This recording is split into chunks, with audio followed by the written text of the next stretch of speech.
அனைவருக்கும் வணக்கம். Welcome back to Prema's passion. இன்றைக்கி நம்ம சேனலில் குக் வித் கோமாளியில் திவ்யா துரைசாமி பண்ண ஜோல் மஷ்ரூம் மோமோஸ் ரெசிபி எப்படி பண்ணுறதுன்னு பார்க்கலாம். இதுக்கு ஒரு பவுலில் 1 கப் கோதுமை மாவு எடுத்துக்கோங்க. கொஞ்சமாக உப்பு சேர்த்து 1 டீஸ்பூன் எண்ணெயும் ஊற்றிக்கோங்க.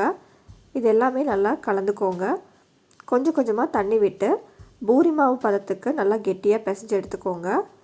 இப்போ இந்த மாவை கொஞ்சமாக ஆயில் தடவி 30 நிமிஷம் நம்ம அப்படியே ரெஸ்ட் பண்ண விட்டுறலாம். இப்போ ஒரு பேனில் 1 டேபிள் ஸ்பூன் வெள்ளை சோயா எடுத்துக்கோங்க.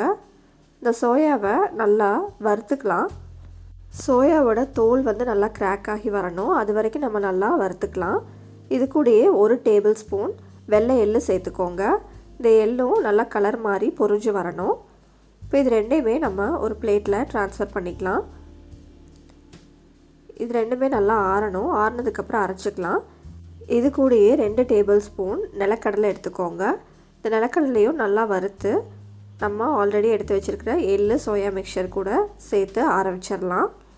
இன்னொரு பேன் எடுத்துக்கோங்க. அதில் 1 டேபிள் ஸ்பூன் எண்ணெய் சேர்த்துக்கோங்க. 1/2 டீஸ்பூன் மிளகு, 1/2 டீஸ்பூன் சீரகம், இது ரெண்டுமே சேர்த்து நல்லா வறுத்துக்கோங்க. காரத்துக்கு நான் 1 பச்சை மிளகாவும் 1 வரமிளகாவும் எடுத்துருக்கிறேன். உங்கள்கிட்ட காஷ்மீர் சில்லி இருந்ததுன்னா 2லேருந்து 3 எடுத்துக்கோங்க. நல்லா கலர் கொடுக்கும். இப்போ இது கூட நீலவாக்கில் நறுக்கின ஒரே ஒரு வெங்காயம் ஆட் பண்ணியிருக்கிறேன். வெங்காயம் கொஞ்சமாக வதங்கினதுக்கப்புறம் 2லேருந்து 3 பல் பூண்டு போட்டுக்கோங்க. நான் 2 தக்காளி நறுக்கினதை ஆட் பண்ணியிருக்கேன். இது எல்லாமே சேர்த்து நல்லா வதக்கிக்கலாம். கொஞ்சமாக தண்ணி ஊற்றி இந்த மிக்சரை நல்லா வேக வச்சுக்கலாம். மூடி போட்டு வேக வச்சுக்கோங்க.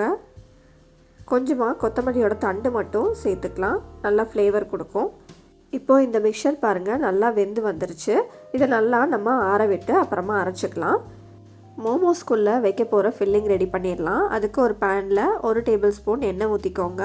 நல்லா பொடி பொடியாக நறுக்கின ஒரே ஒரு பெரிய வெங்காயத்தை ஆட் பண்ணிக்கோங்க. இது கூடயே இஞ்சி பூண்டு பேஸ்ட் ஆட் பண்ணிக்கோங்க.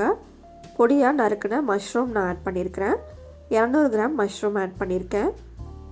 இது கூட 1/2 டீஸ்பூன் பெப்பர் தூள் ஆட் பண்ணிக்கோங்க. தேவைக்கு தகுந்த மாதிரி உப்பு ஆட் பண்ணி நல்லா வதக்கிக்கோங்க. இந்த மஷ்ரூம் நல்லா தண்ணி விடும். அதுலேயே மஷ்ரூம் நல்லா குக் ஆகிடும்.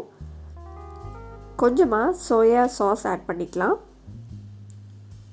சோயா சாஸ் ஆட் பண்ணிவிட்டு கடைசியாக கொத்தமல்லி தழை ஆட் பண்ணிக்கோங்க. நல்லா ட்ரை ஆனதுக்கப்புறம் கொஞ்சமாக சீஸ் ஆட் பண்ணிக்கலாம். இந்த சீஸ் பார்த்திங்கன்னா நல்ல ஒரு ஃப்ளேவர் கொடுக்கும். இந்த மிக்சர் நம்மளுக்கு நல்லா ஆறணும். ஆறினதுக்கப்புறம் நம்ம மோமோஸ்குள்ளே வச்சு ஃபில் பண்ணிக்கலாம். ஜோல் சாஸ்க்காக ரெடி பண்ணி வச்சுருக்கிற மிக்சரை நம்ம ஜாரில் போட்டு அரைச்சிக்கலாம். இது கூடயே நம்ம எடுத்து வச்சிருக்க கிரெயின்ஸ் எல்லாமே போட்டு நல்லா அரைச்சிக்கலாம். இது கூட கொஞ்சமாக கொத்தமல்லி தலையும் ஆட் பண்ணி அரைச்சிக்கோங்க. பேனில் 1 டீஸ்பூன் எண்ணெய் ஊற்றிக்கோங்க. எண்ணெய் ஊற்றிட்டு நம்ம அரைச்ச விழுது இதில் ஆட் பண்ணிக்கோங்க. ஆட் பண்ணிவிட்டு கொஞ்சமாக தண்ணியும் ஊற்றிக்கோங்க. இது நல்லா சாஸ் கன்சிஸ்டன்சியில் வரணும். தேவைக்கு தகுந்த மாதிரி உப்பு போட்டுக்கோங்க. கடைசியாக 1/2 லெமன் மட்டும் புழிஞ்சு விட்டுக்கலாம். இப்போ நம்மளோட ஜோல் சாஸ் ரெடி ஆகிடுச்சு. இந்த ரெசிபி பார்த்திங்கன்னா நேபாளில் ரொம்ப ஃபேமஸான டிஷ்ஷுங்க. இப்போது நம்மளோட மோமோஸ்க்கான மேல் மாவு நம்ம ரெடி பண்ணிக்கலாம். நான் கோதுமை மாவு தான் எடுத்திருக்கேன். மைதா மாவு எடுக்கல. இப்போ பூரிக்கு மாதிரியே நம்ம குட்டி குட்டியாக இது உருட்டி எடுத்துக்கலாம். இந்த மாதிரி ஒரு பிளேட் வச்சு ரவுண்டாக கட் பண்ணி எடுத்துக்கோங்க. கட் பண்ணி எடுத்துட்டிங்கன்னா உங்களுக்கு நீட்டாக ரவுண்டான ஷேப் கிடச்சிடும். இப்போ இதுக்குள்ளே நம்ம ப்ரிப்பேர் பண்ணி வச்சுருக்கிற மஷ்ரூம் ஃபில்லிங்கை ஆட் பண்ணிக்கலாம். கொஞ்சமாக வச்சுக்கோங்க. அப்போ தான் நீங்கள் இதை ப்ளீட் பண்ணும்போது ஈஸியாக இருக்கும். இதை எப்படி ப்ளீட் பண்ணுறது அப்படின்னு சொல்லி பார்த்துடலாம். நீங்கள் இந்த டம்ப்ளிங்கை ஃபுல்லாகவும் ப்ளீட் பண்ணிக்கலாம். இல்லைனா ஹாஃபாக கூட ப்ளீட் பண்ணிக்கலாம். அது உங்களோட விருப்பம்தான். பாருங்கள், இப்படி நம்ம ஒவ்வொரு லேயராக ப்ளீட் பண்ணி எடுத்துக்கலாம். 5லேருந்து 6 ப்ளீட் மட்டும் வச்சுக்கோங்க. வச்சுட்டு கடைசியாக நம்ம இதை சீல் பண்ணிக்கலாம். பாருங்கள், இந்த மாதிரி க்ளோஸாக நீங்கள் சீல் பண்ணி பிடிச்சிட்டு அமுத்தி விட்டிங்கனாலே நல்லா சீல் ஆகிக்கும். நீங்கள் தண்ணியெல்லாம் வைக்கணும்னு அவசியம் இல்லை. இந்த மாவில் இருக்கிற ஈரப்பதத்துலேயே இது பாருங்கள் நல்லா ஸ்டிக் ஆகிடுச்சு.